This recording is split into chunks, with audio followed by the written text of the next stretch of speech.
In this tutorial, I'll show you how to search your name in Google Sheets using a simple and practical method. First, understand this. When you have multiple sheets or a large data set, finding a specific name manually can take a lot of time. Instead of scrolling through everything, you can use a built-in search feature. Now, if you want to search your name, here's what to do. Press Ctrl+H on your keyboard or Command+Shift+H if you're on Mac. This will open the Find and Replace window.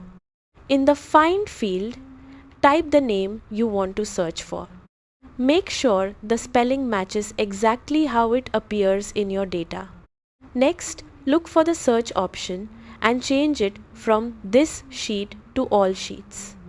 This is important because it allows Google Sheets to search across every tab, not just the one you're on. Now click on Find. Google Sheets will take you directly to where that name appears. If there are multiple matches, keep clicking Find to move through each result. That's it.